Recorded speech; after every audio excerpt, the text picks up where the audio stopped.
इंद्र की जय। उमापति महादेव की जय। पवन सुत हनुमान की जय। हर हर महादेव। हर हर महादेव। बहुत ही सौभाग्य का क्षण है कि आज हमारे अत्यंत प्रिय आदरणीय श्री अमिताभ नामदेव जी के निवास में हम सब लोगों को 3 आवर्त श्री हनुमान चालीसा पाठ और भगवान नाम संकीर्तन करने का सौभाग्य प्राप्त हुआ है। तो हम भगवान श्री जगन्नाथ महाप्रभु से, पूज्य गुरुदेव भगवान से प्रार्थना करते हैं कि हमारे अत्यंत प्रिय आदरणीय श्री अमिताभ नामदेव जी और उनके संपूर्ण परिवार का वे सर्वविध उत्कर्ष करें, उनका कल्याण करें। जैसा कि आप सबको विदित है कि पूरी पीठाधीश्वर श्रीमद जगत गुरु शंकराचार्य पूज्यपाद स्वामी श्री निश्चलानंद सरस्वती जी महाभाग का यह पावन संकल्प है और उनका अभियान है कि भारतवर्ष शीघ्र ही हिंदू राष्ट्र बने, और उन्हीं के अभियान और उन्हीं के बताए हुए दिशा निर्देशों के अनुक्रम में हम लोग प्रति सप्ताह सामूहिक श्री हनुमान चालीसा का पाठ अलग अलग स्थानों पर जाकर करते हैं। कुछ गुरुदेव भगवान का यह स्पष्ट दृष्टिकोण है कि किसी मठ मंदिर को अपना केंद्र बनाकर धर्म का केंद्र, आप सत्संग का, स्वाध्याय का और समष्टि हित के जितने भी प्रकल्प होते हैं उसे संचालित करने का केंद्र मठ मंदिर को बनाए। तो हमारे मंदिर में भी यह प्रकल्प संचालित है प्रति शनिवार को, और हमने मंगलवार को यह प्रकल्प प्रारंभ किया है कि हमारे जो भी आदित्य वाहिनी, आनंद वाहिनी के सदस्य हैं, पदाधिकारी हैं और जो भी श्रद्धालु हैं, वे उनके आग्रह पर हम उनके निवास में जाकर यह सामूहिक श्री हनुमान चालीसा पाठ करते हैं। और हमारा पावन उद्देश्य यही होता है, भगवान वीर बजरंग बली जी के श्री चरणों में हम यह प्रार्थना निवेदित करते हैं कि भारतवर्ष शीघ्र ही हिंदू राष्ट्र घोषित हो और गौ हत्या पूरी तरह से बंद हो। और इसी पावन संकल्प को लेकर हम लोग आज यहाँ पर एकत्रित हुए हैं। आप सबसे मैं निवेदन करना चाहूंगा कि पूज्य गुरुदेव भगवान के इस पावन प्रकल्प से आप जुड़ें। देवियों के लिए आनंद वाहिनी नाम की दिव्य संस्था उन्होंने बनाई है, पुरुषों के लिए आदित्य वाहिनी संस्था है जिसमें 14 से 45 वर्ष के पुरुष शामिल होते हैं। 14 से कम उम्र के जो होते हैं वो बच्चे हैं, बाल आदित्य वाहिनी में रह सकते हैं, बाल आनंद वाहिनी में बेटियां रह सकती हैं। 45 वर्ष से अधिक उम्र के जो लोग होते हैं वे पीठ परिषद में रहते हैं। अर्थात एक पूज्य गुरुदेव भगवान की संस्था है। गुरुदेव भगवान कहते हैं कि जब तक हमारा देश हिंदू राष्ट्र घोषित नहीं होगा, हमारे जितने भी मठ मंदिर हैं वे सुरक्षित नहीं रहेंगे। हमारी जो मान्यताएं हैं, हमारे सनातन धर्म के जो प्रकल्प हैं वो सुरक्षित नहीं रहेंगे, क्योंकि आप लोग देख रहे हैं कि सब तरफ से आक्रमण हो रहा है। हमारे जितने भी मान बिंदु हैं सब पर कुठाराघात करने का विश्व स्तरीय षड्यंत्र हो रहा है। उससे अगर कोई रक्षा कर सकते हैं तो भगवान वीर बजरंगबली प्रभु जो कलयुग के देवता हैं, हम उनकी आराधना करते हैं भक्ति भाव से, तो वो हमें वैसा बल और ऐसा वेग प्रदान करते हैं कि हम अराजक तत्वों का दमन करने में समर्थ हो सकते हैं। तो आज से 2500 वर्ष पहले जैसे भगवान शंकर को अवतार लेना पड़ा था, उस समय भी आक्रमण हो रहा था चारों दिशाओं से सनातन धर्म की ओर, आज भी वैसे ही कठिन परिस्थितियां निर्मित हो रही हैं, चारों तरफ से आक्रमण है। तो पूरी पीठ के श्रीमद जगत गुरु शंकराचार्य भगवान ने यह आह्वान किया है। उनका संकल्प भी है कि भारतवर्ष हिंदू राष्ट्र बने। मैं संक्षेप में आपको बता दूं कि ये पूज्य गुरुदेव भगवान ऐसे सिद्ध महापुरुष हैं कि उनके संकल्प मात्र से भारतवर्ष हिंदू राष्ट्र बन सकता है। लेकिन आपको और हमको जगाने के लिए, हमको उसका श्रेय दिलाने के लिए वे लगातार हम लोगों को प्रेरित कर रहे हैं। 84 वर्ष की इस कठिन अवस्था में, जबकि शरीर से अत्यंत जर्जर उनका शरीर हो चुका है, अनेक प्रकार की व्याधियां उन्हें घेरे हुई है, लेकिन फिर भी 200 से अधिक दिन लगातार पूरे भारतवर्ष का वे भ्रमण करते हैं। किसके लिए? हमारे धर्म की रक्षा के लिए, हमारे मान बिंदुओं की रक्षा के लिए, हमारे और आपकी रक्षा के लिए। तो हम उनके बताए हुए मार्ग पर चले। वे कहते हैं कि कम से कम परिवार के सभी लोग एक बार दिन में तो बैठे हैं, हम अपने देश को हिंदू राष्ट्र कैसे बनाएंगे? अरे पहले हिंदू ठीक से बन जाए।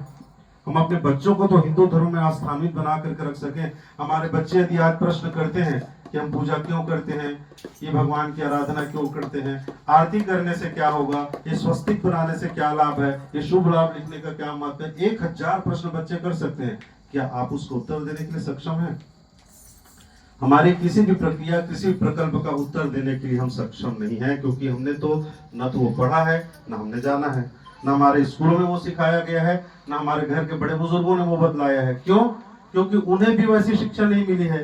वे भी अंग्रेजों के द्वारा बनाई हुई शिक्षा पद्धति से ही शिक्षित हुए हैं। इस कारण से आज जगत गुरु शंकराचार्य भगवान हमारा मार्गदर्शन कर रहे हैं। 200 से अधिक दिव्य ग्रंथों की उन्होंने रचना की है। उनके छोटे छोटे ग्रंथ हैं, नीति चालीसा, नीति सावित्री, नीति शतक, नीति और अध्यात्म। इसको हमको पढ़ना होगा, अपने बच्चों को पढ़ाना होगा। इसी में सनातन धर्म के जो छोटे छोटे प्रश्न हैं, उन सभी प्रश्नों के उत्तर उसमें समाहित हैं। उसके बाद अगर अपने बच्चों को हम मातृभक्त बनाना चाहते हैं, पितृभक्त, राष्ट्रभक्त, गुरु भक्त बनाना चाहते हैं, तो उन ग्रंथों का अध्ययन करके उसकी शिक्षा हमको बच्चों को देनी होगी। वो संस्कार हमको अपने बच्चों को देना होगा। तभी हमारे बच्चे, हमारे आने वाली पीढ़ी सनातन धर्म में सुरक्षित रह पाएंगे। और हमारी पीढ़ी जब सनातन धर्म में आस्थान्वित रहेगी, तभी तो हम प्रकल्प चला पाएंगे ना सनातन धर्म की रक्षा के लिए, भारतवर्ष को हिंदू राष्ट्र बनाने के लिए। आज चारों तरफ जो आक्रमण है, हमारे बच्चे आज TV, media, internet, mobile, social media के युग में पश्चिमी जगत का अनुसरण कर रहे हैं। आप सोशल मीडिया का उपयोग का दुरुपयोग ज्यादा कर रहे हैं। लोग भटक रहे हैं अपने मार्ग से, अपने धर्म से च्युत हो रहे हैं। ऐसे कठिन समय में जगत गुरु शंकराचार्य भगवान जो हमारा मार्गदर्शन कर रहे हैं, उनके बताए हुए रास्ते पर हम लोगों को चलना बहुत आवश्यक है। हमें बहुत प्रसन्नता है कि बहुत ही धार्मिक विचारधारा के हमारे प्रिय श्री अमिताभ नामदेव जी ने एक पुण्यमय आयोजन यहाँ पर किया है।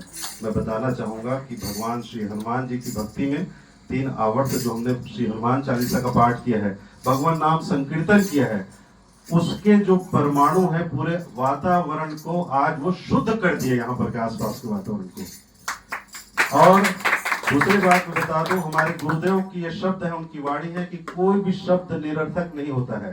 तो भगवान का जो नाम है वो कितना सार्थक होगा आप समझ सकते हैं।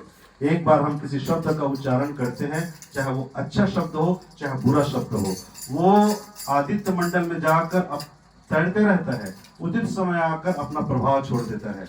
तो आज हमारे भ्राता श्री अमिताभ नामदेव जी के सौजन्य से यहाँ पर जो भगवान नाम संकीर्तन हुआ है और सामूहिक सस्वर ये जो पाठ हुआ है, वो सभी शब्द, वो कीर्तन के वो भाव आकाश मंडल में, आदित्य मंडल में वो तैर रहे हैं और सबका कायाकल्प करेंगे, सबका उद्धार करेंगे, सबका कल्याण करेंगे आने वाले समय में। तो मेरा आप सबसे अनुरोध है, हम इसी भक्ति भावना के साथ लगातार एक संकल्प लेने के प्रति सप्ताह, वैसे तो हमको प्रतिदिन ये कीर्तन करना है, लेकिन सामूहिक रूप से साप्ताहिक प्रकल्प में हम भाग लें। 1 रुपया और 1 घंटा प्रतिदिन प्रति व्यक्ति अवश्य निकालें, समष्टि हित की भावना से निकालें। हम अपने लिए तो जीते हैं, पशु पक्षी भी अपने लिए जीते हैं, लेकिन हमारा उद्देश्य जो गुरुदेव भगवान ने दृष्टिकोण दिया है कि समष्टि हित अर्थात सबके हित की भावना के साथ हम 1 रुपया तो कम से कम एक दिन निकालें।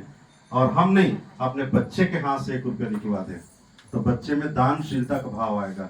बच्चा प्रश्न तो करेगा, हम 1 रुपया क्यों निकाल रहे हैं, फिर रोज रोज क्यों निकाल रहे हैं?